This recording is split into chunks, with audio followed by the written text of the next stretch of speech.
Hi guys, welcome back to my channel. അപ്പോൾ guys, നമ്മൾ discuss ചെയ്യാൻ വേണ്ടി പോകുന്നത് നമ്മളെല്ലാവരും വളരെ ആകാംക്ഷയോടുകൂടി കാത്തിരിക്കുന്ന റിയൽ മാഡ്രിഡ് വേഴ്സസ് ബാഴ്സലോണ മത്സരത്തെക്കുറിച്ചിട്ടുള്ള റിവ്യൂ ആണ് ഗായ്സ്. എൽ ക്ലാസിക്കോ മത്സരത്തെക്കുറിച്ചുള്ള റിവ്യൂ ആണ് നമ്മളിന്ന് ചെയ്യാൻ വേണ്ടി പോകുന്നത്. വരുന്ന സൺഡേ 12:30 കിങ്സ് അബ്ദുള്ള സ്റ്റേഡിയത്തിൽ വെച്ചിട്ടാണ് മത്സരം ആരംഭിക്കുന്നത്. അവസാനം നടന്ന ബാർസ റിയൽ എൽ ക്ലാസിക്കോ മത്സരം നമ്മളെല്ലാവരും കണ്ടതാണ്.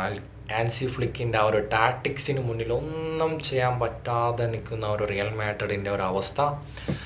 അതിനുശേഷം ബാസയായിട്ടുള്ളൊരു മത്സരം കൂടിയാണിത്.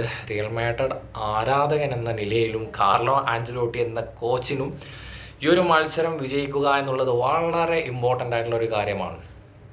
പറയുമ്പം നമുക്ക് വേണമെങ്കിൽ പറയാം, ചാമ്പ്യൻസ് ലീഗ് നേടി തന്നോ, ലീഗ് ടൈറ്റിൽ നേടി തന്നോ ഒക്കെ പറയാം. പക്ഷേ ബാഴ്സലോണ എന്ന ടീമിനോട് തോക്കുന്നത് വളരെ നാണക്കെട്ട ഒരു കാര്യം തന്നെയാണ്. ലീഗിലാണെങ്കിലും ഇതിനൊരു ചാൻസ് നമുക്ക് അവൈലബിൾ ആണ്. പക്ഷെ ആ ഒരു സമയത്തുണ്ടായ ഒരുപാട് നെഗറ്റീവ് ട്രോൾസും കാര്യങ്ങളൊക്കെ കാർലോക്കെതിരെ വന്നിട്ടുണ്ടായിരുന്നു.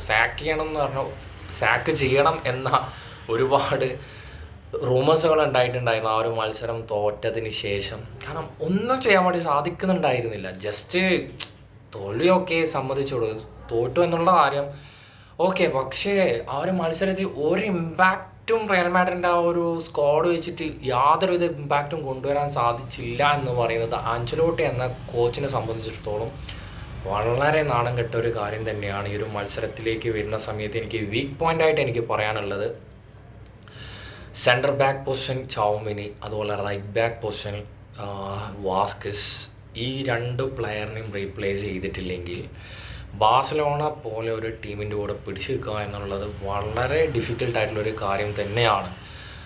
ചൗമനിനൊരു പരിധിവരെ ഓക്കെയാണ്. റീസെൻ്റ്ലി ഒരുപാട് മാച്ചസ് സെൻറ്റർ ബാക്കായിട്ട് പ്ലേ ചെയ്തൊരു പ്ലെയറാണ് എന്ന നിലയിൽ.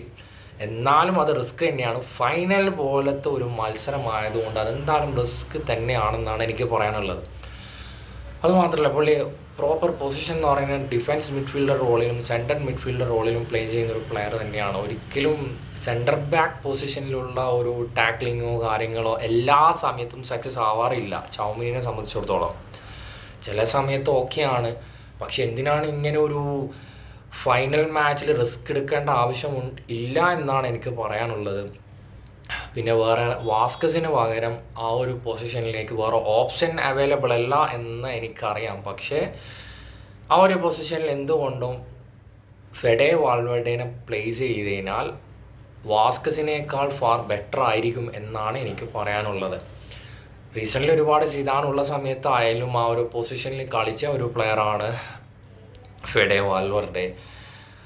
ഇപ്പോൾ സെൻട്രൽ മിഡ്ഫീൽഡർ റോളിലും അതുപോലെ ഡിഫൻസ് മിഡ്ഫീൽഡർ റോളായിട്ടും റൈറ്റ് വിങ് ഫോർവേഡായിട്ടൊക്കെ കളിച്ചുകൊണ്ടിരുന്ന ആ ഒരു എക്സ്പീരിയൻസ് ഉള്ളൊരു പ്ലെയറും കൂടിയാണ് ഫെഡെ വാൽവേർഡെ. അതുകൊണ്ട് ആ ഒരു പൊസിഷനിൽ ആഡ് ചെയ്യുന്നതുകൊണ്ട് വലിയൊരു റിസ്ക് ആയിട്ട് എനിക്ക് തോന്നുന്നില്ല. വാസ്കസുമായിട്ട് കമ്പയർ ചെയ്യുന്ന സമയത്ത് എന്തുകൊണ്ടും ബെറ്റർ ഓപ്ഷൻ ഫെഡെ വാൽവേർഡെ തന്നെയായിരിക്കും. അതുപോലെ വേറൊരു ചേഞ്ചസ് വരുത്താൻ ഞാൻ പേഴ്സണലി ആഗ്രഹിക്കുന്നത്, ജസ്റ്റ് സെൻറ്റർ ഫോർവേഡായിട്ട് ജൂഡ് ബെല്ലിങ്ങാമിനെ ട്രൈ ചെയ്ത് നോക്കാം. കാരണം എംബാപ്പെ എന്നുള്ള ഒരു പ്ലെയർ ഇതുവരെ ആ ഒരു പീക്ക് ഫോമിലേക്ക് വന്നിട്ടില്ല. റീസെൻ്റ്ലി ഒരുപാട് മാച്ചസിൽ ഗോൾ സ്കോർ ചെയ്യുന്നുണ്ട് എന്നല്ലാതെ ഒരു ബിഗ് മാച്ചസ് വരുന്ന സമയത്ത് അവസാനം ചാമ്പ്യൻസ് ലീഗിൽ ലിവർപൂളിൻ്റെ കൂടെയൊക്കെ വട്ടം കറങ്ങുന്ന അവസ്ഥയായിരുന്നു എംബാപ്പേനെ സംബന്ധിച്ചിടത്തോളം ആ ഒരു മത്സരത്തിൽ കാണാൻ വേണ്ടി സാധിച്ചത്. അപ്പോൾ എന്തിനാണ് ഈ ഒരു ബാഴ്സലോണ പോലുള്ള ഒരു ടീമിൻ്റെ കൂടെ എംബാപ്പേനെ തന്നെ അവിടെ പ്ലേസ് ചെയ്യുക എന്നുള്ളത് വളരെ മണ്ടത്തരമായിട്ട് മാത്രമാണ് എനിക്ക് പറയാനുള്ളത്. ജസ്റ്റ് ഒന്ന് ഫസ്റ്റ് ഹാഫിലെങ്കിലും ജൂഡ് ബെല്ലിങ്ങാമിനെ ട്രൈ ചെയ്തിട്ട് സക്സസ് ആയില്ലെങ്കിൽ വേറെ ഓപ്ഷൻ ഇല്ല, എംബാപ്പെ എന്നല്ലാതെ വേറെ ഓപ്ഷൻ ഇല്ല. അപ്പോൾ ഇതൊക്കെയാണ് എനിക്ക് ഒരു മത്സരത്തെക്കുറിച്ചിട്ട് എനിക്ക് പേഴ്സണലി എനിക്ക് പറയാനുള്ളത്. നിങ്ങൾക്ക് നിങ്ങളുടേതായ അഭിപ്രായം കമൻറ്റിൽ രേഖപ്പെടുത്താം. അപ്പോൾ സൺഡേ റിസൾട്ടിന് വേണ്ടി നമുക്ക് കാത്തിരിക്കുക. ഈ ഒരു വിജയം റിയൽ മാഡ്രിഡിന് ഉള്ളതാണ് എന്ന് തന്നെയാണ് ഞാൻ വിശ്വസിക്കുന്നത്. നെക്സ്റ്റ് വീഡിയോയുമായി വീണ്ടും കാണാം.